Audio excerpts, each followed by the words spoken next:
सबसे पहले union of Gojuryu karate do federation जो है, इसकी स्थापना लास्ट ईयर में हुई थी अप्रैल में।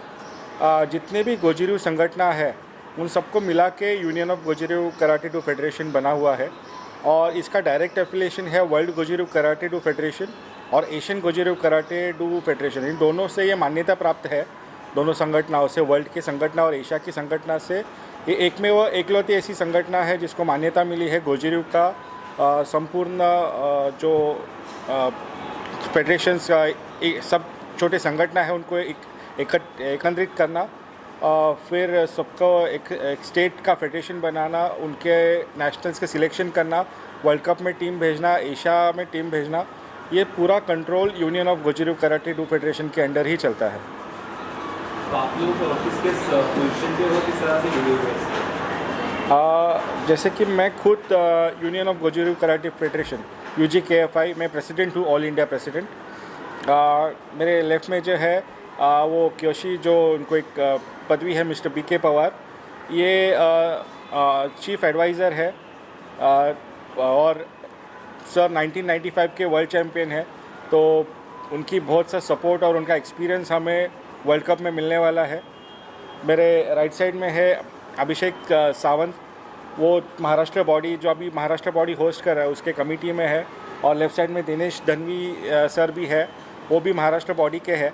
तो महाराष्ट्र बॉडी महाराष्ट्र में होने के कारण महाराष्ट्र बॉडी होस्ट कर रहा है, तो नेशनल के साथ मिलके महाराष्ट्र बॉडी ये आने वाला जो नेशनल्स है जिसमें वर्ल्ड कप का सिलेक्शन होने वाला है बच्चों का, ये 29 और 30 मंडे या ट्यूसडे 29 एंड 30 अप्रैल को मुंबई में सिलेक्शंस होने वाला है, तो उसके लिए ही हम सब यहाँ पे आए हुए हैं। खेल क्षेत्र में देखा गया है, नेशनल गोजिरु कराटे जो संस्था है वो लगातार बड़े पैमाने पर इस तरह के कार्यक्रम का आयोजन करती है, जहां पर ऑल ओवर सारे स्टेट के बच्चे इसमें पार्टिसिपेट करते हैं। जो अपकमिंग प्रोग्राम होने वाला है वो किस लेवल पे होने वाला है, उसमें कितने बच्चे शामिल होने वाले हैं और किस किस राज्य से जाने वाले हैं, इसके बारे में? तकरीबन 16 राज्यों की टीमें इसमें आने वाली है और बड़े पैमाने पे आने वाली है। तकरीबन 750 से 800 बच्चे हम लोग ने एक्सपेक्ट किए हैं और उनके एंट्रीज़ भी आए हैं। उनका पूरा रहने का संडे को रिपोर्टिंग है और जो सिलेक्ट होगा गोल्ड, सिल्वर, ब्रॉन्ज, वही वर्ल्ड कप में जाएगा। इस तरीके से सिलेक्शन होने वाला है। तो ये 16 साल से गोजिरु की अनेक संगठनाएं थी, लेकिन ये सिलेक्शन जो है ये इतिहास में पहली बार हो रहा है कि गोजिरु के सब संगठनाएं एक साथ आई है, सब स्टेट फेडरेशंस एक साथ आए हैं और ऐसा सिलेक्शंस करके जो क्वालिटी बच्चे हैं वो वर्ल्ड कप में जाए और वर्ल्ड कप में इंडिया का नाम रोशन हो। ऐसा करने का सब नए पीढ़ी है उनका चालू है, और पुरानी जिन्होंने योगदान दिया है अब तक उनका एक्सपीरियंस लेके नए पीढ़ी का पावर लेके ये सब मिला के करने का प्रयास करने का सोचा है हमने। सर, आप क्या कहना चाहेंगे? गोजिरु की तरफ से देखा गया बहुत सारे बच्चों को आगे जाने का मौका मिल रहा है। आने वाले समय में आप गोजिरु को किस तरीके से और कहाँ पे देखना चाह रहे हैं बच्चों के जरिए, और बच्चों को कहाँ पे देखेंगे? अक्सर पर देखा जाए तो गवर्नमेंट ऑफ इंडिया इन्होंने अभी खेल के ऊपर ज़्यादा फोकस किया है, क्योंकि जिस देश का यंग जनरेशन अगर खेल में और बॉडी में मजबूत है वो कंट्री मजबूत है। ऐसा सोच के सब गेम में गवर्नमेंट ऑफ इंडिया ने बहुत कुछ सोचा है।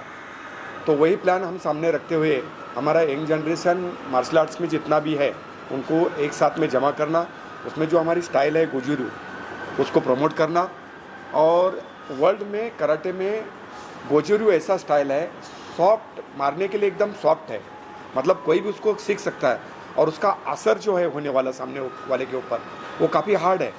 तो वही हमने चुना है और उसी को नज़र रखते हुए हमने स्पोर्ट्स के ऊपर ज़्यादा फोकस किया है, क्योंकि जिस देश में स्पोर्ट्स के अगर प्लान सामने रखा तो बहुत सी अभी यंग जनरेशन स्पोर्ट के तरफ से आ रहे हैं, क्योंकि गवर्नमेंट ऑफ इंडिया ने स्पोर्ट्स के लिए 5% कोटा रखा है, क्योंकि उनको गवर्नमेंट में जॉब मिल सकता है और स्कूल में, कॉलेज में उनको एडमिशन के लिए दिक्कत नहीं होती, 5% कोटा मिलता है। तो वही बेनिफिट हम बच्चों की तरफ मिले। और दूसरी बात ये है कि क्राइम बढ़ गया है, ख़ासतौर लड़की लोगों के लिए इसमें मार्शल आर्ट्स में ला के, गोजिरु में ला के हमें सोचा है कि उनको इसमें बहुत सक्षम करना है, क्योंकि एक अगर लेडी स्त्री तैयार होती है वुमेन तैयार होती है तो उसका पूरा फैमिली, पूरा कुटुंब तैयार होता है। तो वो प्लान रखते हुए, सामने रखते हुए हमने गोजुरु में जितना हो सके उतना लोगों को प्रैक्टिस के लिए समय देना, अच्छी टीम सिलेक्ट करना, अच्छे कोच तैयार करना और उनको प्रमोट करके बाहर भेजना और वर्ल्ड में हमारा इंडिया का नाम रोशन करने के लिए हमने प्लान करके वही दिशा से हम लोग जा रहे हैं। सर एज अ यंग आप क्या कहना चाहिए, आप भी जुड़े हुए इस माध्यम से कहीं ना कहीं बहुत सालों से, आपकी क्या ओपिनियन? लास्ट ईयर ही हमारा इंडियन गोजुरु कराटे का एजुकेशन का स्थापना हुई है, तो यही हमारा एम है कि पूरे देश में जो हमारी गोजुरु की स्टाइल्स की जो क्लासेस है, जो स्टेट में जो है, उनके साथ एक साथ हम लोग एक यूनिटी बना के जो वर्ल्ड कप के लिए अब तक हम वंचित रहे हैं, उसके सिलेक्शन के लिए हम आगे आए। तो मुझे उम्मीद है कि इस जो टूर्नामेंट है हमारी नेशनल, उसमें हमें बहुत सारा प्रोत्साहन से मिलेगा कि बहुत सारे जो लड़के लोग आ रहे हैं, 750 से जो ज़्यादा पार्टिसिपेंट्स हैं, उन्हें हमें एक प्रोत्साहन से हमें उनको वर्ल्ड कप में लेके जाने के लिए चैलेंज मिलता है। सर आपसे सवाल है, आप क्या कहना चाहेंगे, जहाँ पर एक तरफ देश के प्रधानमंत्री खेलो इंडिया के माध्यम से देश के बच्चे को आगे बढ़ाते हुए नजर आ रहे हैं, वहीं पे बड़ा योगदान एक नेशनल गोजुरु का भी दिख रहा है, क्या कहेंगे आप? नेशनल गोजुरु का योगदान हम लोग ट्राई कर रहे हैं कि ज़्यादा से ज़्यादा बच्चे इसमें पार्टिसिपेट हो और जो भी हमारे अलग अलग संस्थाएं गोजुरु की, वो एक छत्र के नीचे आ जाए और एक यूनियनली हम लोग आगे बढ़ के स्पोर्ट्स को और आगे ले जाए। और हम लोग ट्राई करेंगे कि अगर फ्यूचर में कभी ओलंपिक होता है और वहाँ पे हमारे स्पोर्ट्स को मान्यता मिलती है तो पहला मेडल हमारा गोजुरु का बच्चा लेके आए इंडिया के। जैसे कि इस संस्था के माध्यम से ऑस्ट्रेलिया बच्चे जा रहे हैं, इससे पहले किस किस कंट्री में बच्चे खेल कर आए? इसके पहले हमारी बांग्लादेश में टूर्नामेंट्स हुई थी, इसके पहले नेपाल में एशिया कप हुए थे और अलग अलग कंट्रीज़ में बहुत सारी टूर्नामेंट्स हुई हैं अंडर गोजुरु फेडरेशन।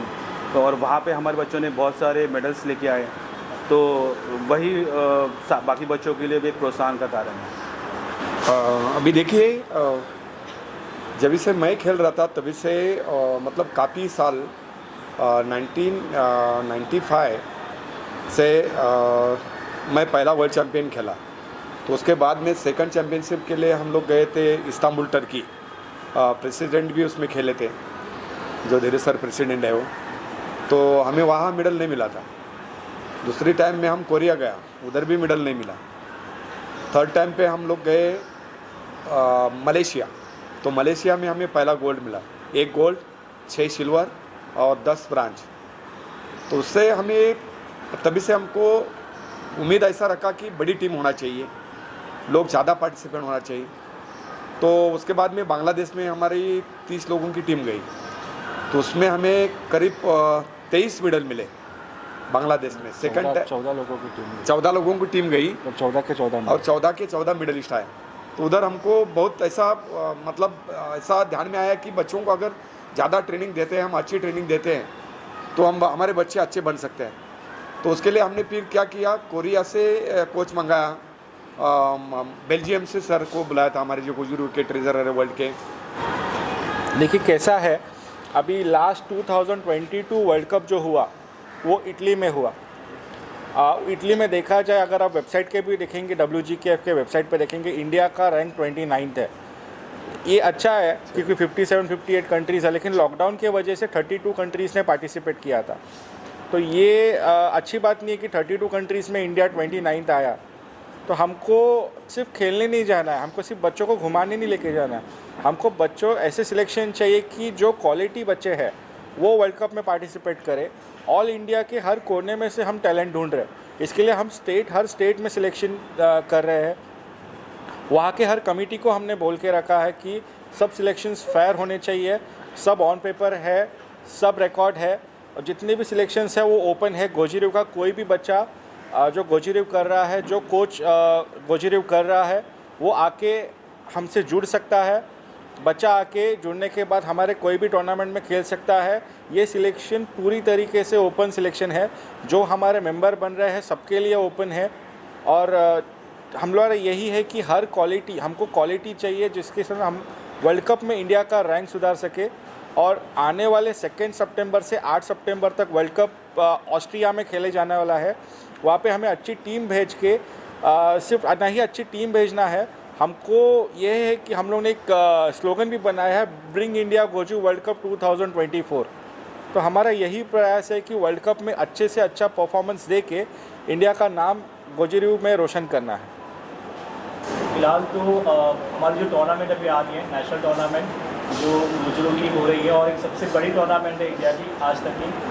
ये जो टूर्नामेंट हमने रखी है वो प्रिपरेशन है हमारा जो आने वाली एशियन चैम्पियनशिप जो होने वाली है मंथ ऑफ जून में, उसका प्रिपरेशन जो है वो इंडिया लेवल पे हमारा कितना है और हमारे सारे स्टेट में से जो बच्चे हैं वो कितने लेवल तक इस टूर्नामेंट के लिए कैलिबर रखते हैं वो हमें जानना है। तो इस टूर्नामेंट में हमें इंडिया का जो टैलेंट है गोजरू का वो हमें मिलने वाला है और इन्हीं बच्चों को हम आगे जाके जो एशियन चैम्पियनशिप है उसी में वो पार्टिसिपेट करने वाले हैं।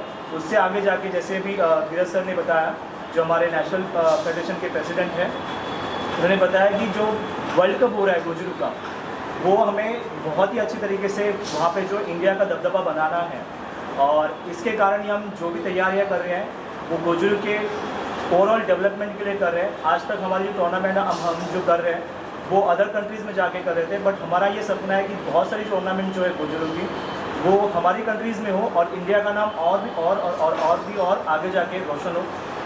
यही हमारी आगे जाके एक जो प्रयास है उसकी एक शुरुआत रहेगी इस साल और उसमें हमारी जो प्रेसिडेंट है धीरज सेनसाई सर वो हमारी बहुत सारी हेल्प कर रहे हैं और ज़रूर हमारी सारे लोगों की जो प्रयास हो रही है गोजरू को आगे बढ़ाने की, तो डेफिनेटली हम आगे जाके सच में गोजरू का कुछ नाम जो है वो बड़ा कर सकते हैं।